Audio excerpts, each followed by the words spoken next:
నాకు ఎక్స్పెక్టేషన్లు ఏమి లేవు. నేను పోరాడతా, న్యాయం జరిగేదాకా పోరాడతా, ఓపిక ఉంది, పోరాడే ఓపిక ఉంది, లాయర్ బిల్లు ఇచ్చుకునే స్తోమత ఉంది, ధైర్యంగా ఎదుర్కొనే దమ్ము ఉంది. సో నాకు ఆర్థికంగా స్తోమత ఉంది, ధైర్యంగా ఎదుర్కొనే దమ్ము ఉంది. చాలామందికి డబ్బు ఉంటుంది కానీ దమ్ము ఉండదు. సో దమ్ము ఉంది కాబట్టి కొనసాగుతుంది, త్వరగానే సెటిల్ అవుతుందని ఐ ఆనెస్ట్లీ బిలీవ్. చివరిగా ఒకసారి ముగించే ముందు, థ్యాంక్ యూ. ప్రభాస్ మీకు బంధువే కదా?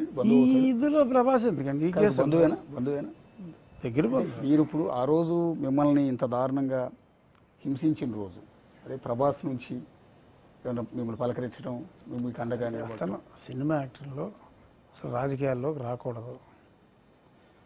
రాజకీయాల్లో ఉన్న వ్యక్తుల గురించి మాట్లాడటం వాళ్ళకి అసలు మంచిది కాదు, తప్పు కూడా. ఎందుకంటే వాళ్ళ ఫ్యాన్స్ వైసీపీ వాళ్ళు ఉంటారు, ఈ పార్టీ వాళ్ళు ఉంటారు. అతను వైసీపీ వాళ్ళు నన్ను హింసించారంటే వైసీపీ వాళ్ళు అతని సినిమాలు చూడరు. సో కాబట్టి సినిమా యాక్టర్లకి కొన్ని రెస్ట్రిక్షన్లు ఉంటాయి. సో ఆ రెస్ట్రిక్షన్లోంచి బయటపడి మాట్లాడాలంటే చాలా కష్టం. సో ఎక్స్పెక్ట్ చేయడం తప్పు. సో అంచేత ప్రభాస్ నా బంధువైన, ప్రభాస్ ఇంకా బంధుత్వం కన్నా మించిన స్నేహాలు ఉన్న సినిమా ఆర్టిస్టులు, పాపులర్ హీరోలు నాకు చాలామంది ఉన్నారు. పేరెట్టి పిలుచుకుని భుజాల మీద చేతులు వేసుకుని ఉంటాం. బట్ వాళ్ళ నుంచి ఓపెన్ స్టేట్మెంట్లు ఇటువంటివి మనం ఎక్స్పెక్ట్ చేయకూడదు. ఒకవేళ చాలామంది నాకు మాట్లాడినా ఎవరు మాట్లాడారో నేను చెప్పకూడదు.